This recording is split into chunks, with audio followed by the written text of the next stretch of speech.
Rain hammered the streets of Chicago, flooding the gutters and sending people scrambling for any kind of shelter they could find. Under plastic store canopies and bus stops, folks huddled close, shoulders hunched, faces tired after another long day.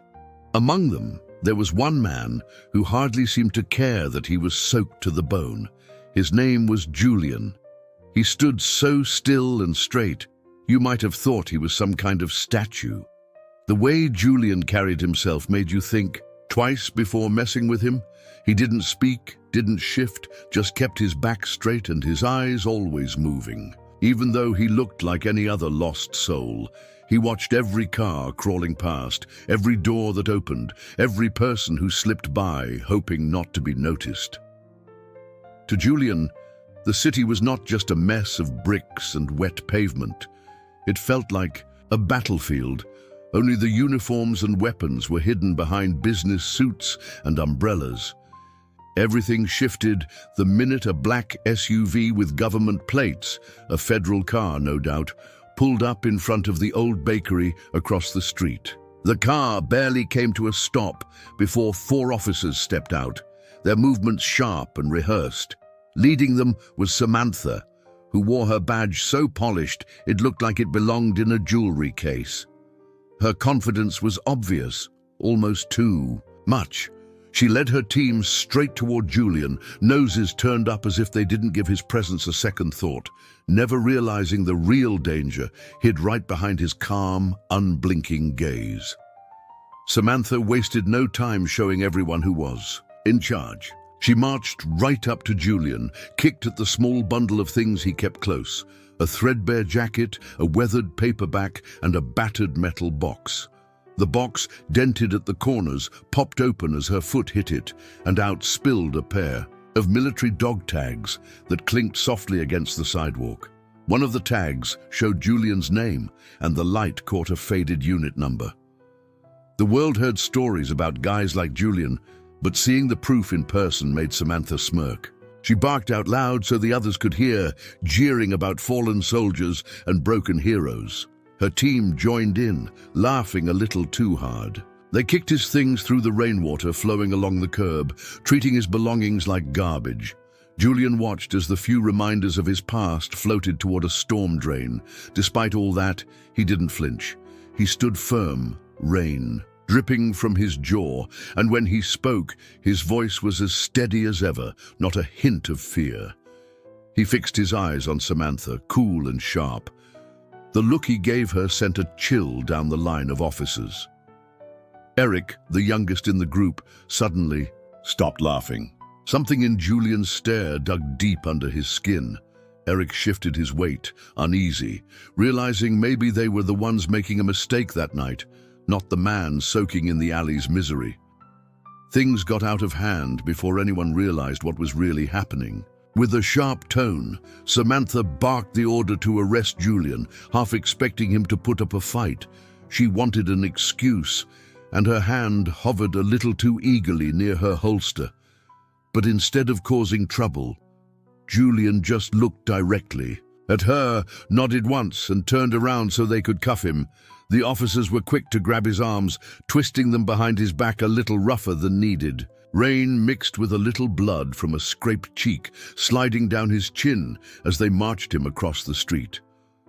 They shoved him into the back of the government SUV, the same spotless black one that first caught his eye. The doors slammed shut, sealing Julian into a cage of silence, with Eric sitting on the other side. As they drove through the wet city, windshield wipers barely keeping up with the storm, Eric couldn't stop glancing at Julian in the rearview mirror. The calm on Julian's face was strange, not what you'd expect from someone just thrown in cuffs. He still sat tall, eyes steady, not at all like a lost soul who had been living on the street for weeks. That unnerved Eric. The more he watched, the more he felt that there was something almost dangerous about Julian, something you couldn't see but could feel, like the start of a bad storm you couldn't avoid. And as the police station lights finally came into view, Eric's stomach knotted tighter, as if his gut knew they were getting mixed up in something far beyond a routine arrest. Inside the holding cell, the hum of fluorescent lights filled the air and made everything look starker, almost a shade colder. Julian sat on the edge of the hard metal bench, not moving much, just letting his eyes wander around the small space.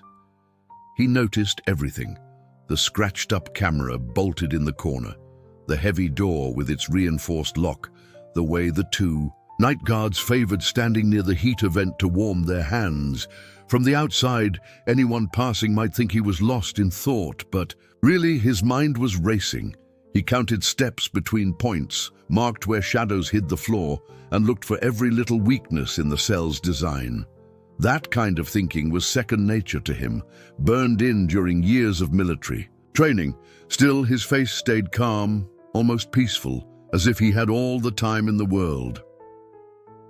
Out near the booking desk, Eric grew more and more restless. He could not shake the idea that bringing Julian in was no small event.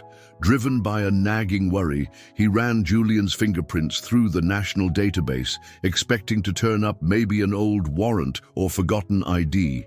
But instead, the computer blared out a top-level security alert. A bright red warning flashed, ordering immediate contact with the Department of Homeland Security.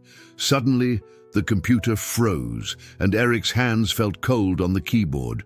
Whatever Julian's real identity was, it was way above anything Eric, or his whole precinct, usually dealt with, and the knot in his stomach grew tighter. It did not take long for the front desk phone to ring. Eric's fingers still hovered above the keyboard when the officer on night duty answered, standing a little straighter as he realized the call was not local. The voice on the other end was steady and official, identifying themselves as a high-ranking agent from the Department of Homeland Security. The message was short and clear. Julian was to be released at once, no questions asked and no charges filed. The agent's tone left no room for doubt. Officers looked at each other, uncertainty flickering in their eyes. But Samantha, never one to back down, waved her hand dismissively. She scoffed at the idea of letting Julian go on the word of a stranger over the phone.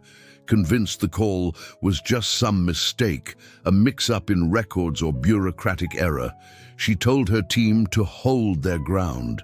If the higher-ups wanted to arrange an early morning visit, they could do it the right way, not with some mysterious phone call in the middle of the night. Her belief in her own authority ran deeper than any threat from above, and she mulled over the idea of scoring a win by exposing whoever had covered for Julian in the past.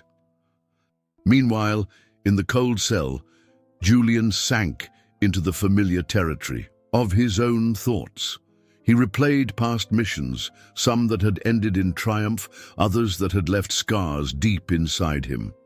He measured out haunting victories and deadly choices, letting each memory warn him that, if he chose, it would cost him. Nothing to become the weapon people once feared. Even if he wanted peace, he knew there was a part of him that still remembered how to fight. When morning finally crept over the city, the station was quieter, but tension lingered in the halls. Julian was called out of his cell, led down the same corridor where the events of the night before seemed like an old movie already fading from memory. He walked with his head high as they handed back most of his things: a threadbare jacket, some loose bills, and the battered book he always carried. But the metal box with the dog tags was missing. He searched the faces around him, but no one seemed willing to meet his gaze. Samantha was standing by the exit, a smirk playing on her lips as she tossed out a mocking comment about soldiers losing their toys. Julian did not bother to reply. He simply looked through her, his silence sharper than any comeback. Samantha's face darkened, her annoyance obvious, but Julian paid her no mind. As he stepped into the chilly air, Eric caught up and hesitated, unsure of what to say. Julian stopped, looked him in the eye, and told him quietly that it was important to think about who you chose to follow. The words landed heavier than Eric expected, making him pause, questioning if things were as simple as Samantha wanted him to believe. Across the street, a black SUV idled, windows tinted so dark you could not see inside. It was enough to remind Julian that the city never really let go of men like him, that bigger games always unfolded in the shadows, and that soon his past would no longer be something he could walk away from. Julian barely made it half a block before he realized he was not alone. He ducked into a side alley to avoid the worst of the wind, but that was just what his pursuers wanted. 4 men moved into view, their weapons out and ready. They were not like the usual street thugs. These guys had discipline, a way of moving. That said, they knew how to take orders. Their leader, a stocky man with a scar above one eyebrow, stepped up, making it clear this was not just about money or settling a grudge. He dropped a name, Lucas Romano, someone Julian had hoped he left behind years earlier when he first disappeared from Chicago's shadows. The threat was obvious. Hands tight on their pistols, the men told Julian to come quietly or end up dead. On the pavement, they spoke with practiced menace, confident he would back down. Instead, without hesitation, Julian moved. What happened next was fast and silent. In less than half a minute, the alley echoed with the sound of bodies hitting brick and concrete. Julian used elbows, fists, and feet, landing every blow where it would hurt the most. Guns clattered away, and the men were left groaning on the ground. For a second, the real Julian, sharp, lethal, unstoppable, shone through. The underworld of Chicago had just remembered who he was, and it would not be long before his old enemy heard what happened that morning. Word of the alley fight spread around Chicago's underworld before most stores even opened for breakfast. By noon, Lucas Romano heard every detail, how 4 of his trusted men had been taken down by Julian without even getting a shot off. He slammed his fist on his desk, picked up the phone, and called Samantha directly. She answered, her guard still up after the unexpected order from Homeland Security. But Lucas did not waste time with small talk. In low and furious voice, he told her just who Julian really was. A legend from shadowy old military projects, a man some people thought had disappeared for good. Samantha felt her stomach twist as the true weight of her stubbornness settled. Lucas was blunt. He told her to clean up her mess before things got further out of hand, making it clear that both their lives might depend on it. That call changed everything for Samantha. Suddenly, her pride seemed foolish compared to the storm she had called on herself and her team. She found herself afraid, not just of Lucas, but of Julian and what he might do now that the city was on edge. Julian wasted no time once he realized trouble was coming from every direction. He made his way across the city using alleys and back streets, always glancing over his shoulder. He finally reached a quiet pawn shop on the west side, where a friend from old times, Robert, was waiting. Robert handed over everything Julian needed: new clothes, a burner phone, a small bag with ammo, and a sock full of cash. Julian stripped off the jacket from the night before, ready to become a ghost again. Chicago no longer felt indifferent. Now the whole city seemed to hold its breath, waiting for what would come next. Lucas did not waste a minute after hearing about the alley fight. He put his whole network on high alert, eyes and ears in every coffee shop, parking lot, and subway station in downtown Chicago. Anyone with a phone number or even a distant connection to Julian was watched. Expensive black sedans started appearing near the old neighborhoods, and Lucas's men paid off anyone willing to talk. Still, Julian stayed ahead of them. He never used the same street twice. Every route, every hour of the day, he shifted what little pattern he left behind. From vacant warehouses to high-rise parking decks, he watched how Lucas's men gathered, studied which places had fewer cameras, and where guards left bags of takeout by the back door. He learned quickly, never leaving fingerprints or letting anyone spot his face for more than a second. The city felt like a maze now, but Julian was building his own maps in his mind. On the other side of things, Eric could barely concentrate at the precinct. Everything he had learned about law and order felt shaky after that late-night phone call and Lucas's threats. Haunted by doubts, he started digging through police reports and digital files on his own time. The deeper he looked, the worse it got. Backroom deals connecting Samantha and Lucas, reports of girls who had vanished, unexplained payments funneling through false businesses. Eric's loyalty to his badge began to crack as the reality of their crimes set in. He was in too deep now to turn back, realizing that crossing Lucas and Samantha would put his own life in danger, but watching it all unfold made him feel sick.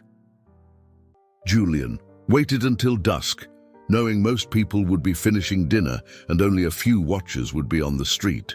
He picked a quiet corner near the police station, slipped an envelope into a locker, and texted an anonymous tip to Samantha's work cell.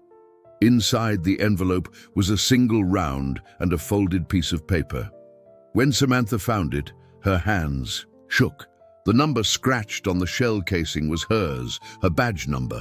The note underneath was simple, written in sharp block letters. It said, "Justice comes for everyone. You will answer for what you've done." Staring at those words, Samantha felt the walls closing in. She tried to keep a brave face in front of her officers, but inside she knew she was not safe, not in her own car or even on her own street. Not far away, Julian watched the station from a rooftop, face hidden behind a battered Cubs cap. He had no intention of ending things quickly. He wanted Samantha to live with the same fear she and Lucas had forced on so many others. There was no point in an easy escape or a single act of revenge. Julian wanted her to always look over her shoulder, to see what it was like to have someone dangerous and determined always one step behind. In those quiet moments of panic, he hoped her own actions would haunt her much longer than any punishment from the law ever could. As darkness rolled in, things only got more complicated. Lucas knew he was losing control, so he brought in someone he trusted to fix messy jobs, Derek Miller, a mercenary known for finishing what others would not even dare to start. Derek did not bother with the formalities. He showed up in Chicago with his crew, all of them as quiet and sharp as him. Together, they tracked down Samantha, spotting in her the perfect bait. Using back channels, they set up a trap, leaking enough information that they hoped would draw Julian in. The idea was to stage it so Julian would believe Samantha was alone and vulnerable, banking on his sense of justice to lure him straight into their ambush. But Derek had underestimated his target. Julian had been playing this game longer than any of them. Watching from the shadows, Julian picked up on the odd shift in patrol routines and random faces appearing where they did not belong. He realized quickly this was not just about Samantha anymore. Lucas had brought in real hunters. Knowing he needed a way to push back, Julian reached out to Eric. He caught him after his shift, meeting in a forgotten diner booth. There, Julian shared files that proved Lucas's ties with city officials and records of police involvement in trafficking. With the evidence in front of him, Eric's doubts turned into resolve. He finally saw just how deep the rot had spread in the department and agreed to help. Together, they started planning a move that would flip the entire power play on its head. Eric sat in his kitchen long after Julian left, hands wrapped around a cold mug of coffee, staring at the folder of proof. There were photos of missing girls, receipts for cash drops, even police reports that never made it to court. He thought of his wife and his son asleep down the hall. He knew what kind of danger he was bringing to his doorstep. For a few hours, Eric tried to convince himself it would be safer to call in sick, to look the other way like so many others had. But as dawn came, and his son padded groggily into the kitchen asking for pancakes, Eric quietly promised himself that this would end. By mid-morning, he called Julian from a payphone and agreed to help. With Eric on board, Julian laid out his plan, They would target Lucas's main hub on the south side docks, a ramshackle cluster of shipping containers dressed up to look like a trucking depot. The idea was to create such noise that the federal authorities would have no choice but to come running and investigate. As night fell, chaos broke out at the port. Alarms blared, armed men stumbled through the dark, and by the time the cops arrived, most of Lucas's operation was in shambles. Amid the confusion, Julian caught up to Samantha as she tried to slip away through the maze of crates. He managed to take her prisoner before Derek or anyone else could stop him. He knew she was valuable. Lucas would want her back, and she knew enough to answer the questions Julian needed to ask. All around them, the noise of sirens and chaos painted the perfect cover for his next move. The explosion at the Southside dock sent fire and black smoke curling above the skyline, grabbing attention in every newsroom across Chicago. Within minutes, camera crews and reporters poured into the area, followed by teams from the FBI and Homeland Security. Bright lights flashed as first responders broke open shipping containers, finding lines of frightened people and more evidence than anyone could imagine. As victims were led past police barricades, the entire city saw the real cost of Lucas's operation. Eric's leaked files, now in the hands of federal agents, made the news that night and connected police brass, business owners, and even city officials to the network. The trust that once kept Lucas safe started to crack with every headline and live report eating away at the foundation of his empire. Outside the chaos, Julian worked in the shadows, pulling Samantha into an empty storeroom. He kept his voice low but steady, asking the questions he knew mattered most. She caved more quickly than he expected, rattled enough by the violence, and now fearful for her own future. She told Julian about a second holding site, a long-abandoned meatpacking warehouse up by Bridgeport, where even more people were still trapped. Julian felt the clock ticking, the adrenaline pushing him forward. There was no room for hesitation now. He needed to move fast, because if Lucas realized his whole operation was falling apart, nothing would stop him from destroying every piece of evidence, including the lives of those left behind. As federal agents and Chicago police stormed the crumbling meatpacking plant in Bridgeport, Julian slipped quietly through the shadows behind them, focused on what needed to come next. He knew Lucas would never go down without a fight. Direct action was the only option left. If Julian wanted any hope of stopping this for good, he would have to face Lucas head-on. He kept thinking about the mercenary Derek and his crew, knowing they would be nearby, weapons ready, desperate to protect the only boss who could pay their price. For Julian, bravery had nothing to do with courage anymore. It was about facing the danger he had been running from, making sure the man who started it all finally got what was coming to him.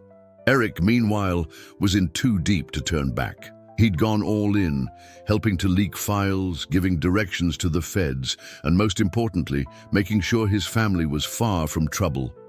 He put his trust in Tom, one of Julian's old friends from the army, a guy who knew how to move people without leaving a trail. Spare and tough, Tom watched over Eric's family while Eric went back into the fray. Everything was closing in fast, too many guns, too many secrets, and not nearly enough time. There was no more pretending this would end without sacrifice. Everyone heading toward Lucas knew that not all of them would see sunrise, but turning away was never an option now. In the early hours, Lucas paced inside his massive lake forest mansion, feeling the pressure rise. The estate was ringed by a tall fence, cameras on every post, and guards armed with heavy rifles. Still, it did not make Lucas feel as safe as it once did. He kept 2 bags packed, one with cash and documents, and the other with a passport and a loaded pistol, ready to dash through a private tunnel if he had to. His men doubled up on shifts and sealed off the exits, but deep down, Lucas realized he might not have enough loyal people left to trust.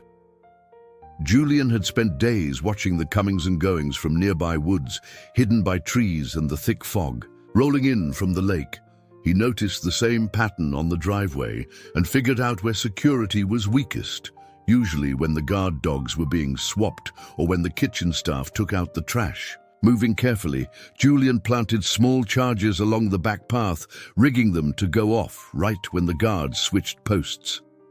Just before sunrise, those explosions rattled the fences and sent everyone running in different directions, shouting and firing at shadows they could not see. While Derek's team scrambled to regroup in the confusion, Julian used the moment to slip inside. The mercenaries lost their grip, unsure if there were one intruder or 10. Their faith in Lucas's protection started to crack, and each new bang or flash outside had these hardened men second-guessing every step. Inside the sprawling mansion, tension hung in the air like a heavy storm. Lucas and Derek argued over a handful of crumpled blueprints, voices rising as they pointed at different escape routes, down through the hidden garage, out by the old service road, or risking the lake path. Every suggestion led to another problem. Just as Derek tried to radio his men stationed outside, the line crackled to life, but instead of friendly voices, there came a distorted message. Julian's voice disguised but chillingly calm. "You are running out of time. Every corner is mine." Each message was sharper than the last, cutting through their nerves and scrambling their thoughts. It was clear Julian had hacked the mansion's radio system, listening in and feeding back threats that made even someone like Derek pause. That confident feeling of being untouchable slipped away in the silence, replaced by real fear. Outside, the sound of gunfire and explosions kept drawing the mercenaries farther from their posts. Julian moved through the halls with a ghost's patience, using every shadow and blind spot. One by one, he took down guards, quick, silent, nothing wasted. He never hesitated. Each room brought him closer to the heart of the house, where Lucas waited. Julian moved in total control, knowing that every decision counted. With his mind sharp and hands steady, he became the silent predator, navigating the center of his enemy's lair with nothing but purpose. Just as Lucas sprinted down the long hallway toward the rooftop helipad, the low thudding of helicopter blades echoed through the morning fog. Julian was only a few steps behind, heart pounding, gun ready.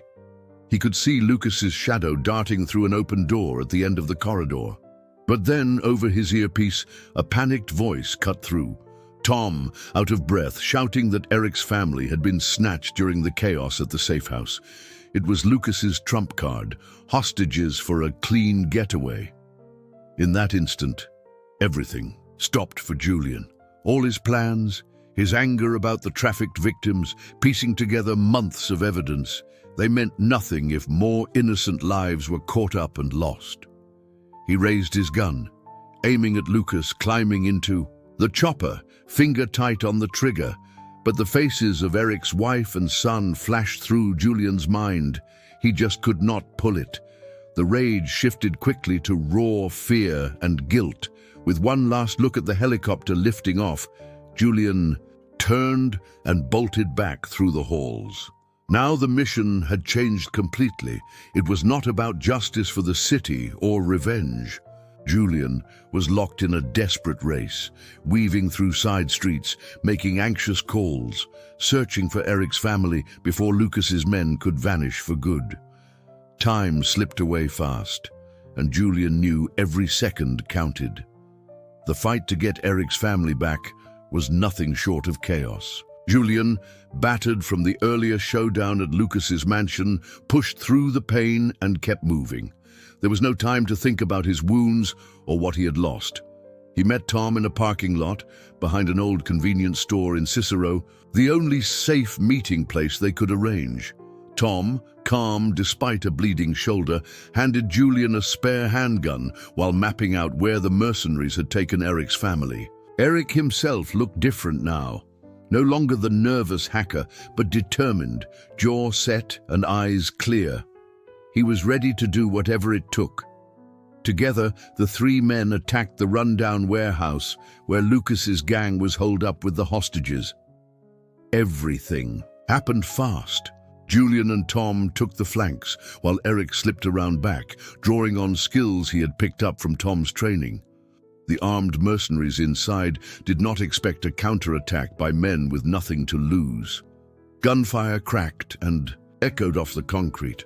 In the thick of the chaos, Tom jumped in front of Eric, taking a hit that gave Julian those few precious seconds he needed to reach the hostages. Eric rushed to his family, grabbing them and running as Julian held off the last of Lucas's men. When it was finally quiet, everyone knew that nothing could go back to how it was before. The hard truth was that even with the family safe and Lucas on the run, the scars left behind would not fade soon. With Lucas bleeding out and his crime ring finally smashed, the city could almost feel the weight lift. The evening news ran constant. Updates, reporters standing outside the courthouse praising the joint effort between federal agents and local police. For the first time in a long while, families across Chicago heard that a major player in organized crime was no longer calling the shots. Eric sat in a plain hotel room, surrounded by federal marshals, receiving a new name and new papers for his family. The dread of what came next was heavy, but at least for now, the people he loved were out of the line of fire. Across town, Julian lay in a hospital bed, stitched up and running a fever but alive. Nurses came and went, and every so often, Anne, old law enforcement buddy, would stop by with a quiet nod or a quick joke. But as the celebrations hit local papers, news broke among the inner circles of law enforcement. Files unearthed from Lucas's destroyed office hinted at something bigger, a web that stretched far outside Illinois or even the States. The group was called the Network, and its boss, a shadowy figure known only as Martin, had deep, unfinished business with Julian. Even as Julian recovered, reading the documents and looking at the names, one thing became clear: stopping Lucas was only the beginning. The fight was far from over, and somewhere out there, Martin was already making his next move. Several months passed as Eric, now living under a fresh name with his wife and son, tried to adjust to a quiet routine in a suburb outside Denver. Every morning, he would walk his boy to school, wave hello to neighbors, and force a smile, always watching for any car that lingered too long or stranger who looked twice. The sense of relief was real but thin, stretched across nerves that never fully settled. Then, one crisp Saturday, he found a small brown box on his porch, no return address, nothing but his new last name written in sharp marker. Inside was a silver military challenge coin, its edge worn, and a plain thumb drive. Eric hesitated, but plugged in the drive while his wife peered anxiously over his shoulder. A video loaded. Julian appeared on screen, looking tired but resolute. "If you're seeing this, Eric, then you know we have unfinished business. The network is bigger than we thought, and Martin won't stop. I need you on my team. Details are on the drive. Think it over, but don't take too long." Eric barely looked at his wife before nodding. The answer was obvious. They could never really hide, not while monsters like Martin were out there. He packed quickly, leaving their new address behind, ready to reunite with Julian and join the fight. Together they prepared to track the network, determined to shine a light where almost everyone else was too afraid to look, hoping to keep evil from thriving in the dark.